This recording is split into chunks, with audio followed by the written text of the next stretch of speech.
క్రీస్తు యొక్క రక్షణ అనుభవంలో నిలిచి ఉన్న మనము ఈరోజు ఈ నూతన దినం అనే బహుమానం దేవుడిచ్చాడు కనుక ఈ రోజులో మనం పడిపోకుండా, మనం జారిపోకుండా, అపవాది యొక్క కుయుక్తులలో మనమెక్కడ కూడా తల వంచకుండా ఉండాలి అంటే ప్రతిరోజు ఉదయం వాక్యాన్ని ధ్యానించటం కంపల్సరీ.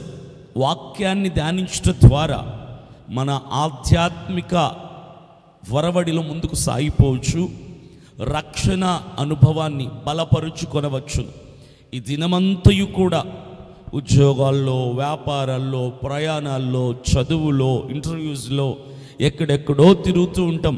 అయితే ఆ లోక సంబంధమైనటువంటి వ్యక్తుల మధ్యలో మనం సంచరిస్తున్నప్పుడు ఆ లోక సంబంధమైనటువంటి దుర్నీతి మాలిన్యం మనకు అంటకుండా ఉండాలి అంటే ఉదయకాలన దేవుని యొక్క వాక్యాన్ని ధ్యానిస్తే ఏ లోక సంబంధమైనటువంటి మలినం మనకు అంటకుండా ఈ వాక్యం మనకు కవచములాగా మన చుట్టూ ఒక సెక్యూరిటీ, ఒక సేఫ్ జోన్ లాగా మనల్ని కవర్ చేసి మనల్ని ప్రొటెక్ట్ చేస్తుంది.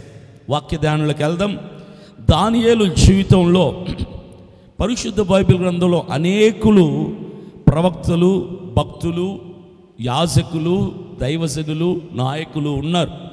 ప్రతి ఒక్కరి జీవితాన్ని దేవుడు మన కొరకు మాదిరిగా ఉంచటానికి, కొందరిని ఎలా ఉండకూడదో చూపించటానికి కొందరిని ఆయన చూపించాడు బైబిల్లో, కొందరిని ఎలా ఉండాలి అని చెప్పడానికి చూపించాడు. అయితే దానియేలు జీవితంలో మనం గమనిస్తే ఎక్కడా కూడా ఆయన బ్రతుకులో పాపం అనేది కనిపించదు. ఆయన జీవించినటువంటి విధానంలో ఎక్కడ కూడా ఎప్పుడు కాలు జారలేదు, పడిపోలేదు, దేవుణ్ణి విడిచిపెట్టలేదు. స్థితులు, పరిస్థితులు ఏవైనా స్తుతిని విడవలేదు, దేవుణ్ణి విడిచిపెట్టలేదు. ఎన్నో సందర్భాల్లో దేవుణ్ణి విడిచిపెట్టాల్సినటువంటి కఠోరమైన స్థితులు వచ్చినప్పుడు కూడా ఏదేమైనా నా దేవుడి కొరకు బ్రతకాలన్నటువంటి నిశ్చయమైన, ఘనమైన, బలమైన, కఠినమైన తీర్మానం తీసుకున్న దానియేలు అందులో ఎలా నిలబడ్డాడు? How it is possible? దానియేలు ఎందుకు గొప్పవాడయ్యాడు? దేవుడు ఈ ఉదయకాలం దానియేలు జీవితంలో నుంచి నీకు, నాకు, మనందరికీ ఏం నేర్పించాలనుకుంటున్నాడు ఆ విషయాలన్నింటినీ మనము చూద్దాం. దానియేలు 6వ అధ్యాయము 22వ వాక్యం. Daniel chapter 6:22. నేను నా దేవుని దృష్టికి నిర్దోషినిగా కనపడితిని గనుక ఆయన తన దూతనంపించి సింహములు నాకు ఏ హానియూ చేయకుండా వాటి నోళ్లను మూయించెను. రాజా, నీ దృష్టికి నేను నేరము చేసిన వాడును కాను గదా అనెను. నేను నా దేవుని దృష్టికి నిర్దోషినిగా కనపడితిని. దానియేలు అంటున్నాడు, I am very much honest, righteous, holy to the lord's sight. దేవుని దృష్టికి దానియేలు చాలా నిర్మలుడుగా, ఏ దోషము లేనివాడిగా, ఏ నేరము లేనివాడిగా, ఏ దుష్టత్వం లేనివాడిగా, నిర్దోషిగా కనబడ్డానని స్వయాన దానియేలే చెప్తున్నాడు. ఎందుకు చెబుతున్నాడంటే ఒకానొక సందర్భంలో దానియేలు సింహాల బోనులో పడవేయబడినప్పుడు దానియేలును తప్పించింది దేవుడే. సింహాలకు ఆకలి ఉన్నా కూడా దానియేలును అవి వచ్చి భక్షించకుండా, మీద పడి చంపకుండా దానియేలుని ప్రొటెక్ట్ చేశాడు, దానియేలుని సంరక్షించాడు, దానియేలుకి కవచాన్ని అడ్డంగా పెట్టాడు, ఫెన్సింగ్ వేశాడు, సింహాలు ఆయన మీద దాడి చేయకుండా. అందుకే ఆ యొక్క గొప్ప రక్షణను చూసినటువంటి దానియేలు ఏమంటున్నాడు? ప్రభువా, నీ దృష్టికి నేను నిర్దోషినిగా ఉంటిని కదా, ఐఎమ్ వెరీ మచ్ రైచియస్, నీతిగా నీ దృష్టికి ఉన్నాను కదా అంటున్నాడు. తప్పించబడినటువంటి దానియేలు. ఈరోజు నీవు కూడా ఈ దినం ఎదుర్కోబోతున్నటువంటి కొన్ని కఠినమైన పరిస్థితులు, లోక సంబంధంగా కావచ్చు, కుటుంబ పరంగా కావచ్చు, శారీరకముగా భౌతికముగా కావచ్చు, సమాజ పక్షమున కావచ్చు, ఏ పరిస్థితులు నిన్ను దాడి చేయటానికి సిద్ధంగా ఉన్నా ఆ దేవుడు ఆ కఠోరమైనటువంటి స్థితుల నుంచి నిన్ను విడిపించటానికి సమర్థుడు అని ఈ వాక్యం ద్వారా క్షుణ్ణంగా మనకు అర్థమవుతుంది. Our lord can protect you from all the harm. ప్రతి విధమైనటువంటి హానికర పరిస్థితుల నుంచి దేవుడు నిన్ను విడిపించగలడు. ఎందుకో తెలుసా? దానియేలుని దేవుడు విడిపించాడు, దానియేలుని దేవుడు కాపాడాడు, దానియేలుని సింహాల నోటి నుంచి దేవుడు తప్పించాడు. సింహాల గుహలో దానియేలు పడినప్పుడు దేవుడు ఆయనని ప్రొటెక్ట్ చేసిన విధానం ఈ రోజున మనల్ని కూడా ప్రొటెక్ట్ చేస్తుంది. ఆయన నిన్న నేడు నిరంతరం మారని దేవుడు. ఆయన నిన్న నేడు నిరంతరం మారని దేవుడు. Is the same yesterday today and for ever. ఆయన ఎన్నటికీ మారని వాడు. దానియేలు మీద ఒక రకమైన ప్రేమ, నీ మీద ఒక రకమైన ప్రేమను కలిగి ఉండేవాడు ఆయన కాదు. He has the same love. Is not partial God. ఆయన ప్రేమ సమాంతరమైనదే, కానీ ఆయన ప్రేమలో పక్షపాతము లేదు. ఒక్కొక్కరిని ఒక్కొక్క స్థాయికి సంబంధించిన వారిని ఒకలాగా ఆయన ప్రేమించను. దేవునిలో ఎప్పుడు ప్రాబ్లం ఉండదు. దేవుడు ఎప్పుడు ఏకరీతిగానే ఉంటాడు. దేవుడు ఎప్పుడు కూడా సమాంతరమైన ప్రేమతోనే ప్రేమిస్తాడు. పరిశుద్ధ బైబిల్ గ్రంథంలో ఉన్న భక్తులనైనా, నిన్నైనా, నన్నైనా, నేటి తరపు క్రైస్తవులనైనా దేవుడు ఒకే రీతిగా ప్రేమించటానికి ఇష్టపడుతున్నాడు. అయితే దానియేలుని కాపాడటానికి, ఈరోజు అనేకుల్ని దేవుడు కాపాడలేకపోవటానికి కారణాలేంటి? దానియేలు అంటున్నాడు, నీ దృష్టికి నేను నిర్దోషిగా కనపడ్డాను కదా ప్రభువా, అందుకే నన్ను నువ్వు కాపాడావు కదా. నువ్వు చెప్పగలవా మాట? Can you say that lord I'm very much righteous to you? నువ్వు చెప్పగలవా? నువ్వు మోకరించి ప్రార్థన చేసి, ప్రభువా నీ దృష్టికి నేను నీతిమంతుడుగా ఉన్నాను అని చెప్పగల ధైర్యం నీకుందా? నీకు ఆ ధైర్యం ఉండదు. ఎందుకంటే జీవితమంతా, బ్రతుకంతా కంపు, బ్రతుకంతా గలీజ్, బ్రతుకంతా అన్యాయం, బ్రతుకంతా అవినీతి, బ్రతుకంతా మోసాలు, బ్రతుకంతా సాకులే. దానియేలు చెప్పినటువంటి ఆ మాట నేటి క్రైస్తవుడు ఎవడు కూడా చెప్పలేని స్థితిలో ఉన్నాడు. కారణం కల్మషం, కల్తీ క్రైస్తవులు అయిపోతున్నారు. యథార్థత లేదు, నీతి లేదు, నిజాయితీ లేదు. ప్రభువా మనుషుల దృష్టిలో నేను ఏదైనా పర్లా, కానీ నీ దృష్టికి నేను నీతిమంతుడిగా ఉంటే చాలు, నీ దృష్టికి నేను పరిశుద్ధుడిగా, పరిశుద్ధురాలిగా ఉంటే చాలు అన్నటువంటి ఇంకిత జ్ఞానం చాలామందికి లేదు. Everyone in this world, every Christian in this world, living for the society, living for the people, living for the family. క్రైస్తవ సమాజంలో పట్టినటువంటి దుస్థితి ఏంటంటే ప్రార్థనలకి, ఆరాధనలకు వెళ్తున్నారు తప్ప ప్రజల కొరకు బ్రతుకుతున్నారు, సమాజం కొరకు బ్రతుకుతున్నారు. సమాజంలో మంచి పేరు, కుటుంబంలో మంచి పేరు, ఉద్యోగంలో మంచి పేరు, వ్యాపారంలో మంచి పేరు, స్నేహితుల దగ్గర మంచి పేరు, సంఘ కాపుర దగ్గర మంచి పేరు, సంఘ సభ్యుల దగ్గర మంచి పేరు, నీవు ఉన్నటువంటి ప్రాంతంలో మంచి పేరు, అందరి దగ్గర మంచి పేరు తెచ్చుకున్నావు. కానీ దేవుని దృష్టిలో నీ పేరేంటి? What are you in God sight? దేవుని దృష్టికి నీవు నిర్దోషిగా ఉంటున్నావా? దానియేలు అంటున్నాడు, ప్రభువా నీ దృష్టికి నేను నిర్దోషినిగా ఉన్నాను కదా ప్రభువా, నేను నిర్దోషినిగా నీ దృష్టికి ఉంటున్నాను, అందుకే నన్ను నువ్వు రక్షించావు కదా.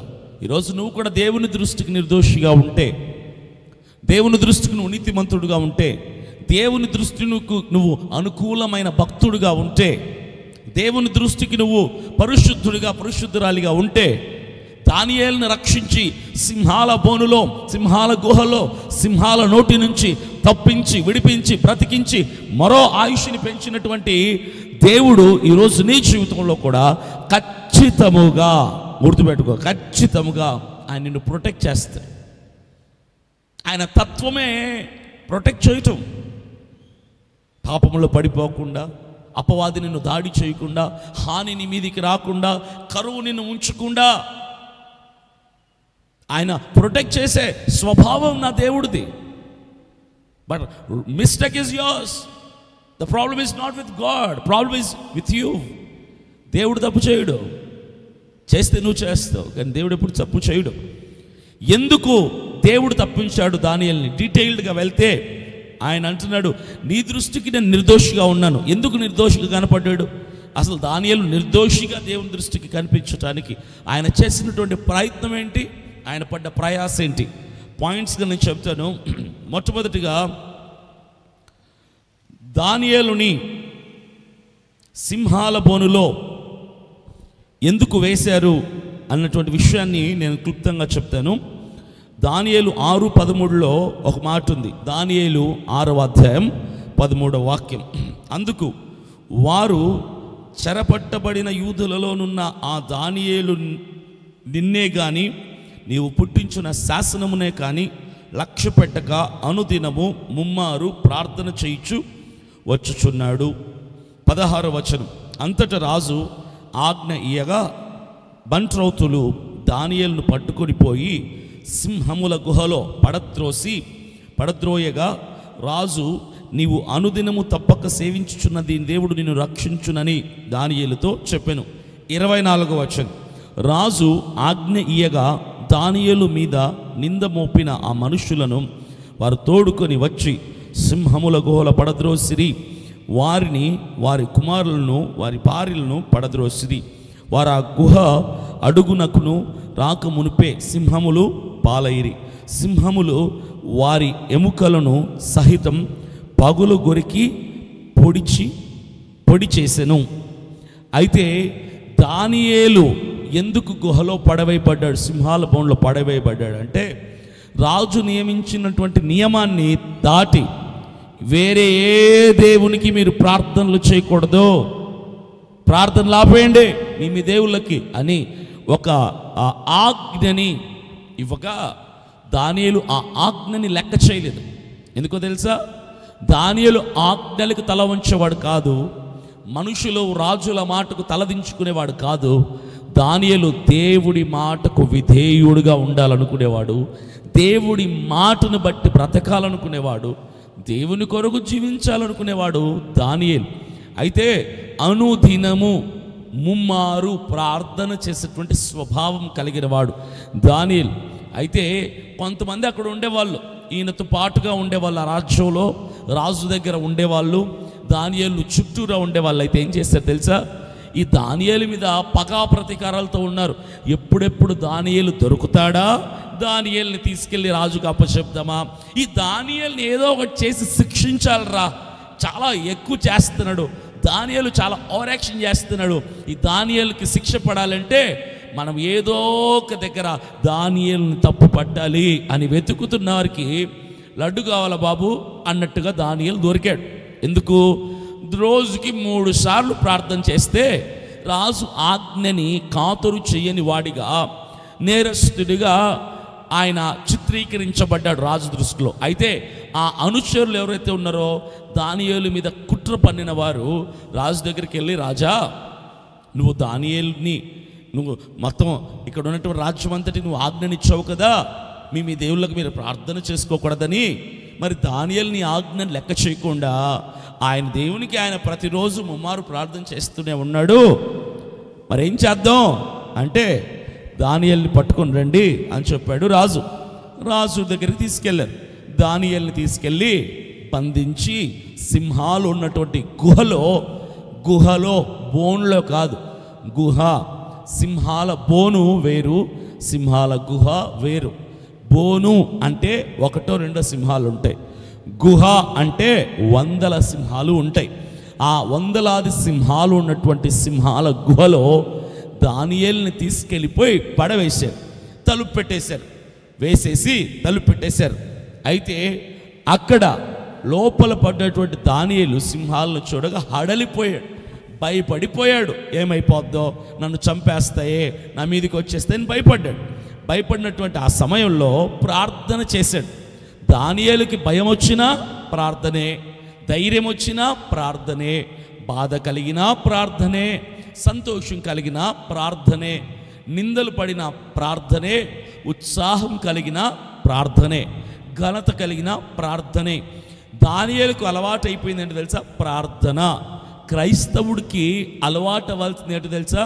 సిగరెట్లు, సినిమాలు, లేదంటే ప్యాకాట్లు, లోక సంబంధమైనటువంటి సాంగత్యము, లోక సంబంధమైన దుర్నీతి కాదు. నీకేం అలవాటు అవ్వాలి తెలుసా? ప్రార్థన అలవాటు అవ్వాలి. ఏ స్థితిలోనైనా, ఏ పరిస్థితిలోనైనా నీతో ఉన్నవాడు, నీ మాట వినేవాడు ఒక్కడే. మనుషులు తప్పిపోతారు, కానీ దేవుడు నిత్యం నీ మాటను వినటానికి ఇష్టంగా సిద్ధపడి ఉంటాడు ఆయన. నువ్వు దేవునికి ప్రార్థన చేసేవాడిగా ఉండాలి.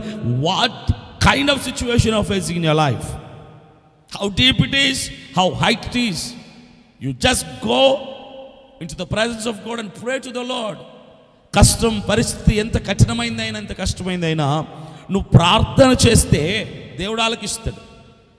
ధైర్యం కోల్పోకూడదు, ఎప్పుడు కూడా అధైర్యపడకూడదు క్రైస్తవుడు.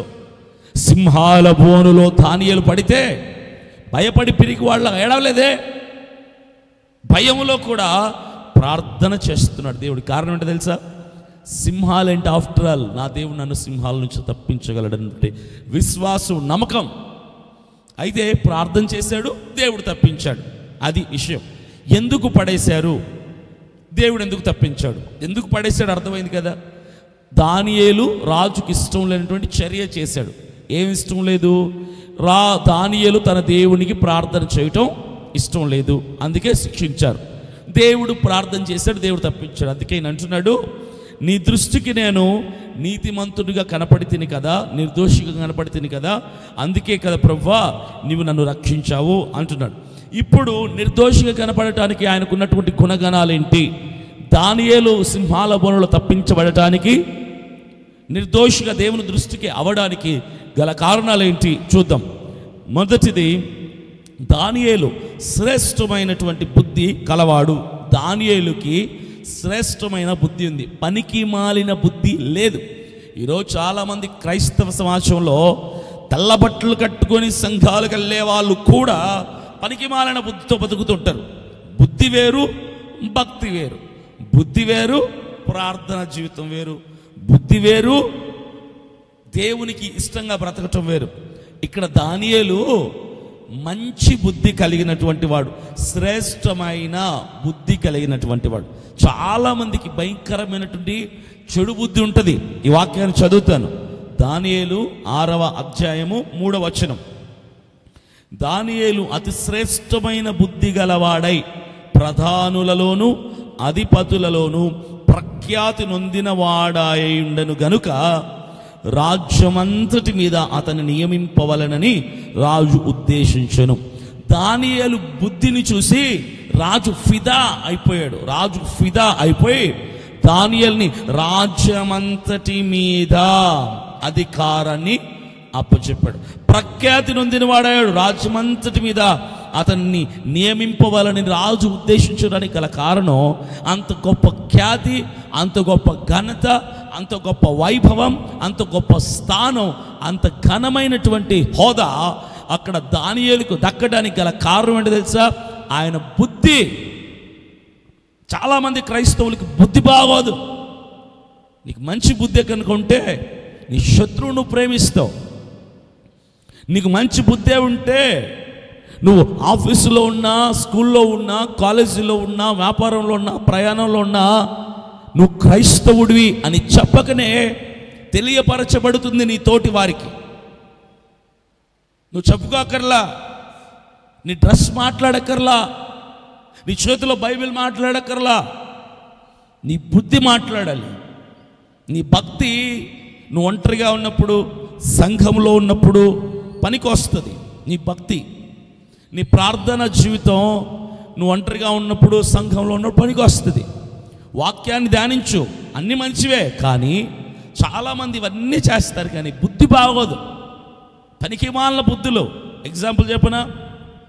పిసినారి బుద్ధి, కుళ్ళు బుద్ధి, అసూయ బుద్ధి, ద్వేషపూరితమైన బుద్ధి, ఓర్చుకోలేని బుద్ధి. ఇవి బుద్ధులు. భక్తి చేస్తే పరలోకానికి వెళ్ళిపోరు. భక్తితో పాటుగా బుద్ధి కూడా బాగుండాలి. దానియేలు సింహాల బోను నుంచి, సింహాల నోటి నుంచి దేవుడు తప్పించాడు. ఆయన దృష్టికి దానియేలు నీతిమంతుడయ్యాడు దేవుని దృష్టి కంటే. కారణం, దానియేలు శ్రేష్టమైన, the best in his mind set. His best in his mind set. దేవునికి చాలా ఇష్టమైనటువంటి బుద్ధి. చెడు అన్నది ఆయన జీవితంలో ప్రవేశించబడకుండా శత్రువునైనా కూడా ప్రేమించేటువంటి బుద్ధి. ఈరోజు నీ కుటుంబంలో నీ బుద్ధి గురించి ఏం మాట్లాడతారు? వాడి బుద్ధి మంచిది కాదురా. స్వార్థం ఉండకూడదు, ఓర్చుకోలేనితనం ఉండకూడదు. ఒకడు పైకి ఎదిగిపోతున్నాడు అంటే కుళ్ళుతో ఉండకూడదు. ఒకడు నాశనం అయిపోవాలని కోరుకోకూడదు. ఇవన్నీ చెడు బుద్ధులు. ఇవన్నీ అందరూ భక్తి చేస్తుంటారు, ప్రార్థనలు చేస్తుంటారు, కానీ బుద్ధి మార్చుకోరు, పాపాన్ని విడిచిపెడతారు. పాపం వేరు, బుద్ధి వేరు. పాపాన్ని విడిచిపెట్టావు, సంతోషమే. బుద్ధి మార్చుకున్నావా? అదే పీసినారి బుద్ధి. ₹1 తీసి పెట్టాలంటే ఒక స్నేహితుడితో కలిసి తిరుగుతున్నావు, ఒక 2 రోజులు వాడు కాఫీ తాగించాడు నీకు. వాడు తాగిపిస్తున్నాడు లేని సిగ్గు ఎగ్గు లేకుండా తాగుతూ ఉండకూడదు. ఏం చేయాలి? వాడు 2 సార్లు తాగిపిస్తే నువ్వు ఒకసారి తాగించాలి. వాడు 2 సార్లు నీకు బిర్యానీ తినిపిస్తే నువ్వు ఒకసారి తినిపించాలి. ఏమంటారు దాన్ని? మంచి బుద్ధి అంటారు. నిత్యం వాడితోనే ఖర్చు పెట్టిస్తుంటారు కొంతమంది, పక్కనోడితోనే ఖర్చు పెట్టి. వీడు పైసా తీయడు జోబిలో నుంచి. ఏం బుద్ధి అది? పిసినారి బుద్ధి. ఇలాంటి పిసినారి బుద్ధి కలిగినోడు సంఘంలో కానుక కూడా ఏడు, మనసు ఇప్పి పరుసు తీయడు, మనసు తీయడు. ఏంటే కష్టం, మనసు కష్టం. డబ్బు తీయాలంటే బయటికి.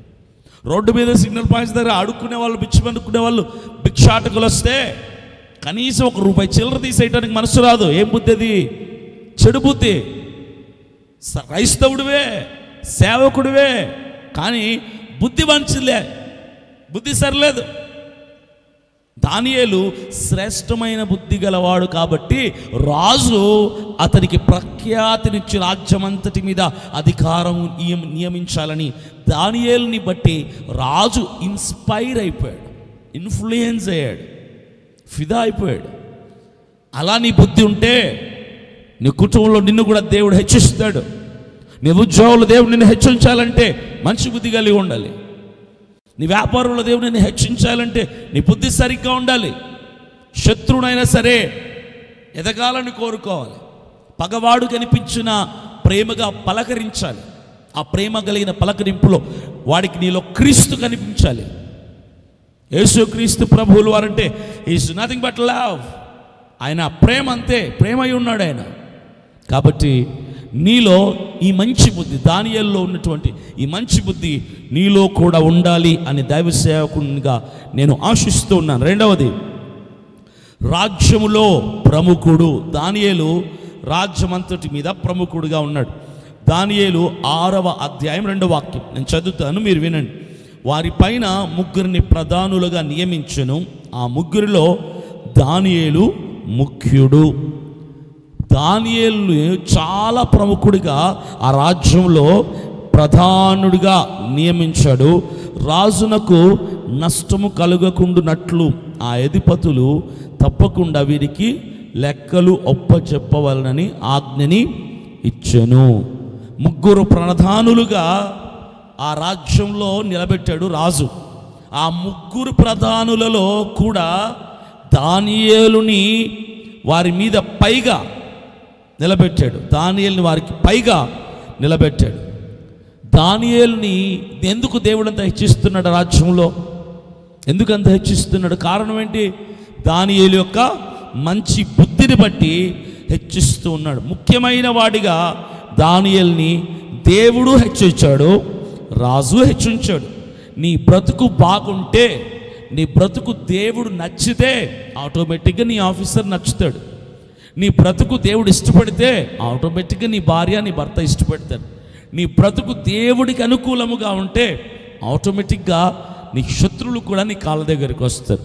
నీ జీవితం తెరిచిన పుస్తకంగా దేవుని ఎదుట ఉన్నదన్న సత్యాన్ని తెలుసుకొని దాచిపెట్టకుండా దేవుని దృష్టికి ట్రాన్స్పరెంట్గా నువ్వు ఉండగలిగితే దానియేలుని రాజు, దానియేలుని దేవుడు ఎలాగైతే 3 ప్రధానులలో ముఖ్యమైన వాడిగా దానియేలుని దేవుడు రాజ్యమంతటి మీద నియమించాడో, రాజు నియమించాడో, అదే రీతిగా నిన్ను కూడా నువ్వు ఉన్న ప్రతి స్థలములో నిన్ను ముఖ్యమైన వాడిగా నిలబెడతాడు దేవుడు. నీ చదువులో, ఉద్యోగంలో, వ్యాపారంలో, కుటుంబంలో, ఎక్కడికి వెళ్ళినా you will be the first, you will be in the top. You will have the priority, you have that authority. దేవునికి ఆధిక్యతని, అధికారాన్ని, ప్రఖ్యాతిని, ముఖ్యమైన స్థితిని దేవునికి ఇస్తాడు. నెక్స్ట్, దానియేలు ప్రార్థన పరుడు. దానియేలు ప్రార్థనా పరుడు. దానియేలు 6వ అధ్యాయము 10వ వాక్యం. ఇట్టి శాసనము సంతకము చేయబడెను.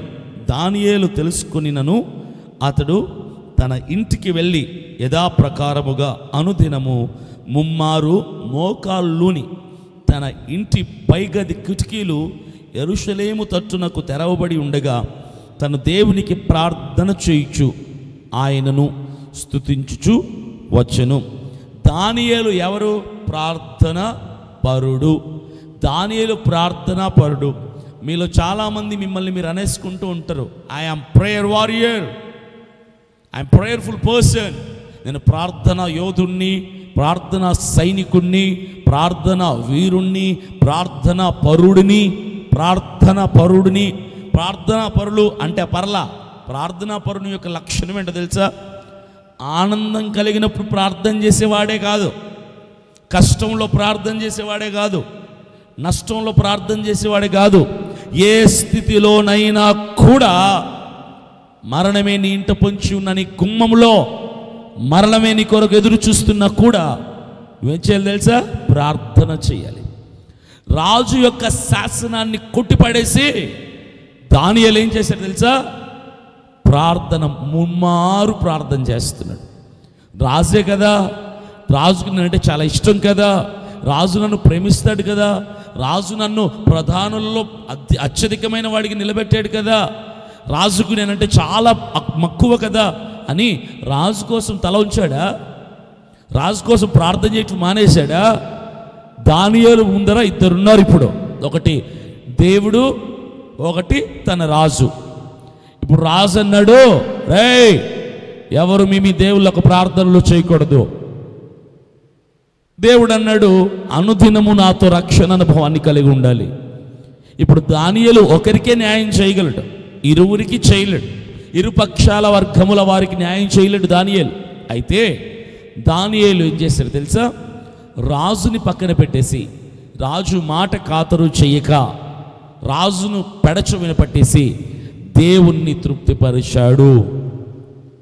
Daniel gave the priority to his lord.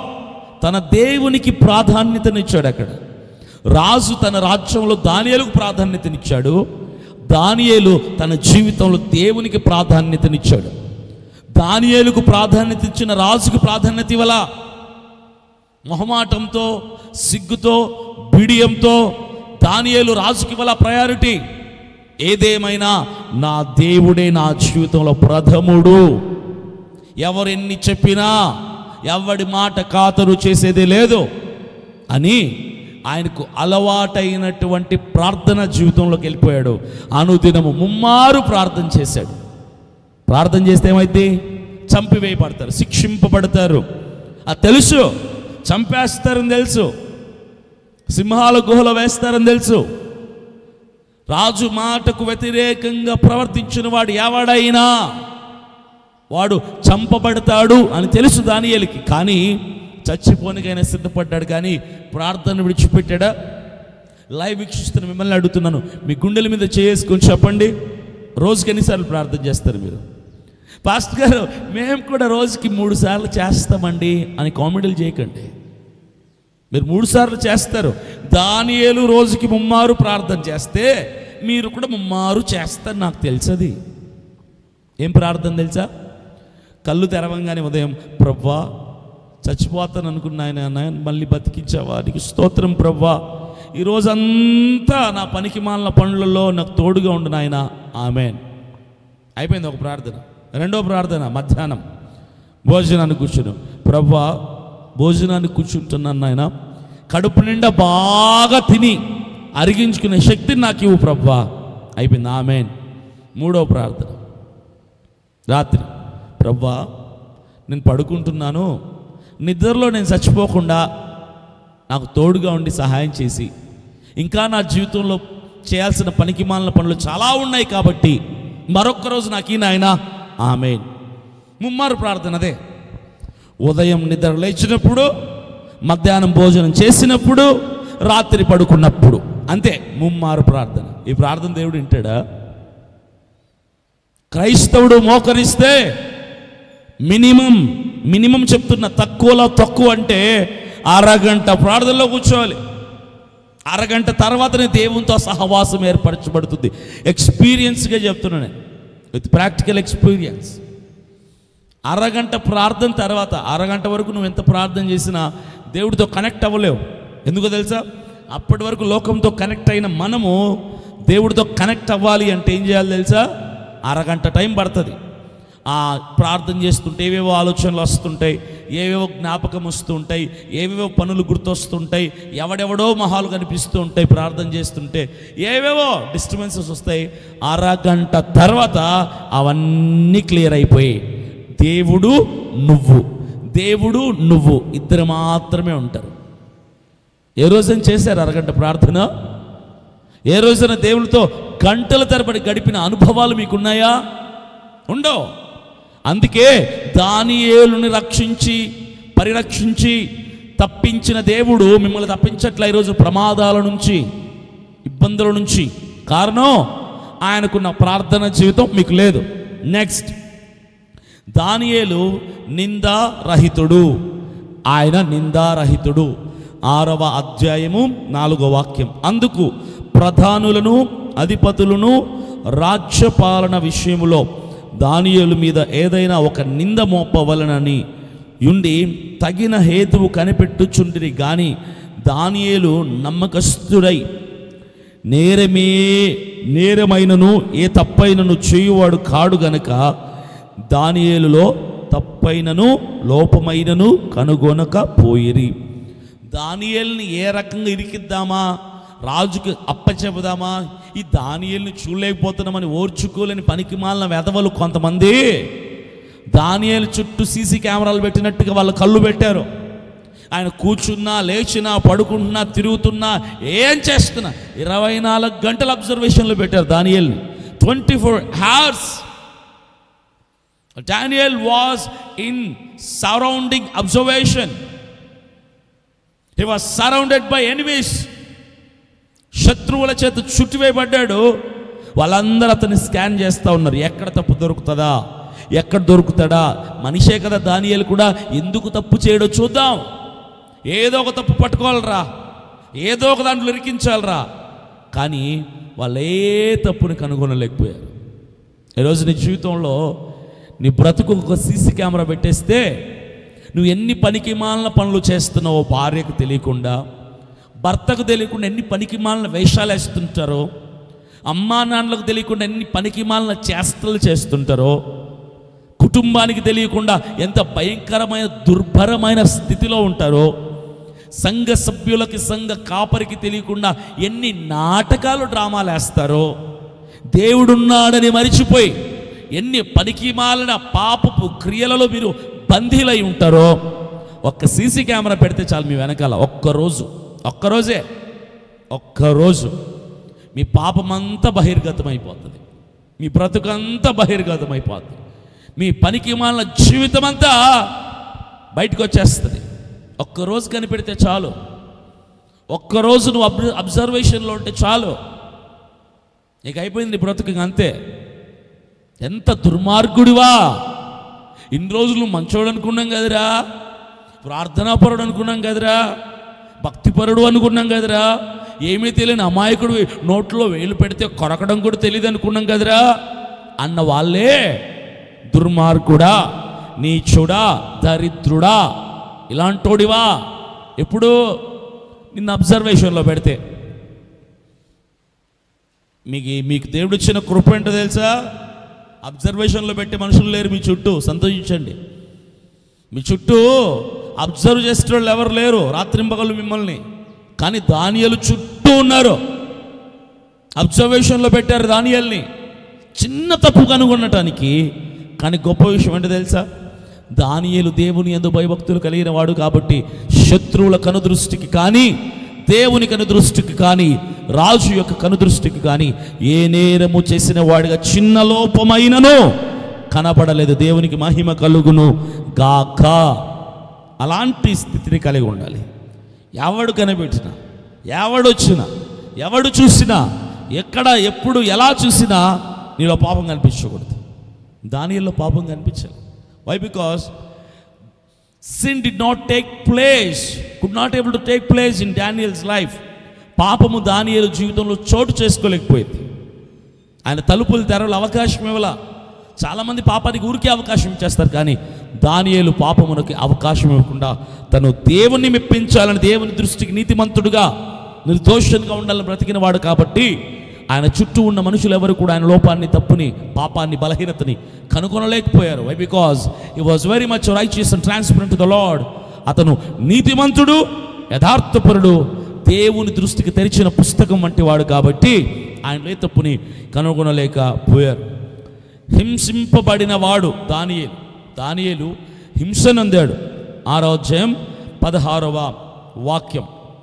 అంతటా రాజు ఆజ్ఞయ్యగా బంట్రోతులు దానియేలుని పట్టుకుని పోయి సింహముల గుహలో పడద్రోయగా రాజు, నీవు అనుదినము తప్పక సేవించుచునని దేవుడు నిన్ను రక్షించునని దానియేలుతో చెప్పాను. దానియేలు హింసింపబడ్డాడు, శిక్షింపబడ్డాడు. ఆయనలో ఒక నేరం దొరికింది, అది ప్రార్థన. దేవుని కొరకు రాజుని ఖాతరు చెయ్యని దానియేలు దేవుని మీద భక్తి కోసం రాజు మీద ఉన్న ప్రేమని పక్కన పెట్టిన దానియేలు దేవునితో ఉన్నటువంటి సహవాసాన్ని పోగొట్టుకోవటం ఇష్టం లేక ఆ రాజ్యంలో రాజు ఇచ్చిన స్థానాన్నైనా కోల్పోవటానికి ఇష్టపడినటువంటి దానియేలు ఏం చేశారు? చివరికి శిక్షింపబడ్డాడు. సింహాల బోనులో వేసినటువంటి రాజు ఏమన్నాడు తెలుసా? నీ దేవుడు నిన్ను రక్షించునుగాక. ఇక్కడ రాజుకి దానియేలు అంటే చాలా ఇష్టం. దానియేలు జీవితం, ఆయన విధి విధానాలు, ఆయన గుణగణాలు, ఆయన లక్షణములు, ఆయన స్థితి, ఆయన మాట, ఆయన క్రియలు, ఆయన నడత అన్నీ కూడా దానియేలు పట్ల రాజు చాలా ఇష్టపడతాడు.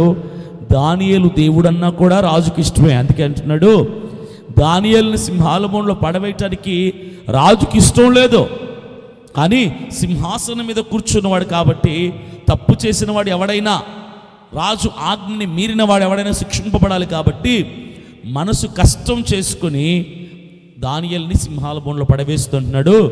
భయపడకు దానియేలు, నీ దేవుడు సామాన్యుడు కాదు, నిన్ను రక్షిస్తాడు, నిన్ను తప్పిస్తాడు, ఆయన నీకు తోడుగా ఉంటాడు. Never get worry, don't get bothered. He is there for you, he will protect you, he will save you, he will bring you out of the lion's den. సింహాల గుహలో నుంచి ఆయన నిన్ను విడిపించి సంరక్షించి బయటికి తీసుకొస్తాడు. ఒక అన్యుడు ఒక భక్తుడిని చూసి దేవుని పట్ల విశ్వాసంతో మాట్లాడుతున్నాడు. ఒక అన్యుడు. కారణం, ఆ స్థితిలో కూడా సింహాల బోనులో వేస్తుంటే కూడా, అరే నా దేవుని నేను వదిలేస్తాను లేరా బాబు, నన్ను వదిలేయండి రాజా, ప్రార్థన చేయటమే తప్పు అయితే ఇక నేను ప్రార్థన మానేస్తానులేండి, నన్ను ఎందుకు వేస్తారు సింహాల బోనులో అని చెప్పుండొచ్చు కదా. ఎంతమంది మీలో శ్రమలో దేవుని విడిచిపెట్టకుండా నిలబడతారు, కష్టంలో దేవుని విడిచిపెట్టుకుని నిలబడతారు, కరువులో దేవుని విడిచిపెట్టుకుని నిలబడగలరు? కష్టం కదా. చాలామందికి ఇది సాధ్యం కాదు. Many of the Christians they could not able to stand for God. దేవుని కొరకు నిలబడలేరు. చాలామంది తప్పిపోతూ ఉంటారు, పడిపోతూ ఉంటారు. చిన్న కష్టం, చిన్న ఆవేదన, చిన్న బలహీనత, చిన్న అప్పు, చిన్న అనారోగ్యం రాగానే దేవునికి దూరం అయిపోతారు. ప్రార్థనకి, దేవునికి, భక్తికి, పరిశుద్ధతకి దూరం అయిపోయి లోకంలో కలిసిపోతారు, లోక సాంగత్యంలో కలిసిపోతారు. కారణం ఏంటి? దేవుడు ఏం చేయట్లేదు, దేవుని ఏం చేయట్లేదు, సేపు దేవుని మీద పడి ఏడవటమే. నువ్వేం చేసావు దేవుడి కోసం? What you have done for God? ఏ రోజే నువ్వు ప్రశ్నించుకున్నావా? నేను దేవుని కోసం ఏం చేశాను? దానియేలు దేవుడి కొరకు శిక్షను అనుభవించడానికి కూడా సిద్ధపడ్డాడు. హింసింపబడుతున్నప్పుడు కూడా దేవుని విడిచిపెట్టలా. సింహాల బోన్లో పడవేయబడ్డాడు. ఏంటి ప్రభా, నువ్వే కనుక నిజంగా ఉంటే ఈ బోన్లో నేను పడకుండా చేయొచ్చు కదా అని పనికి మాలిన మాటలు దానియేలు మాట్లాడలా. సింహాల బోనులో పడినప్పటికీ కూడా ఆ సింహాలను చూసిన వాడు ధైర్యం తెచ్చుకొని ప్రభువా అని దేవునితో స్వరమెత్తి గలమెత్తి మాట్లాడుతూ ప్రార్థన చేస్తున్నాడు. హింసలో కూడా, శిక్షలో కూడా, బంధించబడి కూడా దేవుని విడిచిపెట్టలేదు. చూశారు, అది క్రైస్తవ్యం అంటే. నెక్స్ట్, సింహాల బోన్లో నుంచి దేవుడు దానియేలుని తప్పించాడు. ఇన్ని క్వాలిటీస్, ఇన్ని అర్హతలు ఉన్నాయి కాబట్టే దానియేలుని దేవుడు సింహాల బోన్లో నుంచి తప్పించాడు. దానియేలు శ్రేష్టమైన బుద్ధి గలవాడు, రాజ్యంలో ప్రముఖుడు, ప్రార్థన పరుడు, నిందారహితుడు, హింసలో కూడా దేవుణ్ణి విడిచిపెట్టనటువంటి వాడు. ఇన్ని మంచి లక్షణాలు, మంచి గుణాలు ఉన్నాయి కాబట్టే ఆ ప్రమాదకరమైనటువంటి స్థితి నుంచి, ఆ సింహాల నోటి నుంచి, సింహాల గుహ నుంచి నా దేవుడు, మన దేవుడు తప్పించాడు, రక్షించాడు, విడిపోయింది. కొంతమంది ఏం మాట్లాడతారంటే, రే సింహాలు ఆకలిసి ఉండవురా, అప్పుడు కడుపు నిండా తినుంటే అందుకే ఇంకా ఆకలితో లేవు కాబట్టి దానియేలుని ఏం చేయలేదు. కొంతమంది అన్య ప్రజలు అంటారు, కొంతమంది క్రైస్తవేతరులు ఇలా మాట్లాడతారు, కొంతమంది క్రైస్తవుల్లో కూడా కొందరు ఇలా మాట్లాడతారు. సింహాలు దానియేలుని చంపలేదు, తినలేదంటే అవి కడుపు నిండి ఉంటాయి, అవి అప్పటికే ఆహారాన్ని సేవించి ఉంటాయి కాబట్టి తినలేదు. మీకు విషయం తెలుసా? ఎప్పుడైతే దేవుడు సింహాల నోటి నుంచి, బోన్లో నుంచి దానియేలుని తప్పించాడో వెంటనే అక్కడ ఎవరైతే దానియేలు మీద నిందని వేశారో, నిందని మోపారో ఆ వ్యక్తులందరినీ తీసుకెళ్ళి ఆ బోన్లో పడేస్తారు. అందరిని తీసుకెళ్ళి ఆ బోన్లో పడేస్తే వారందరూ 6:24 వాక్యంలో ఉంటుంది. ఎవరైతే రాజు దానియేలు మీద రాజు దగ్గరికి వెళ్ళి చాకులు చెప్పి నిందలేశారో వాళ్ళని, వాళ్ళ భార్యల్ని, వారి బిడ్డల్ని, ఫ్యామిలీస్ని తీసుకెళ్ళిపోయి బోన్లో పడవేయక మునిపే బోన్లో పడుతున్నారు. పూర్తిగా ఆ గుహలోకి పడకముందే, ఆ సింహాల గుహలో పూర్తిగా వెళ్ళక మునిపే సింహాలు ఏం చేసి తెలుసా? ఆకలితో ఉన్న సింహాలు ఒక్కసారిగా వారి మీదికి దూకి పంజాని విసిరి వాళ్ళ ఎముకలను కూడా పొడి చేసి చిన్న పీస్ మిగల్చలా వాళ్ళ శరీరాల్లో. భార్యలు, భర్తలు, పిల్లలు ఎవరైతే దానియేలు మీద నిందన మోపారో వారందరూ ఎముకలతో సహా సింహాలు తినేసేవాళ్ళని. ఎందుకో తెలుసా? ఆకలిని అప్పుడు వరకు కంట్రోల్ చేసుకున్నాయి. వాళ్ళకి ఇష్టమైన ఆహారం ముందుంది. దానియేలు ఇష్టమైన ఆహారం మనిషి మాంసం తినాలనుంది. సింహాలకి దేవుడు వద్దు అని ఆపేశాడు. దానియేలు బయటికి వచ్చాడు, శత్రువుల లోపలికి వెళ్ళారు. వెంటనే దేవుడు అనుమతినిచ్చే సింహాలకి మీ ఇష్టం, దూకాయి, పంజా విసిరాయి, చంపేసాయి, తినేసాయి, అయిపోయింది. చూరచూర అయిపోయాయి ఎముకలు కూడా. దేవుడు నిన్ను తప్పించాలి అంటే దేవుడికి నువ్వు ఇష్టడుగా ఉంటేనే దేవుడు తప్పిస్తాడు.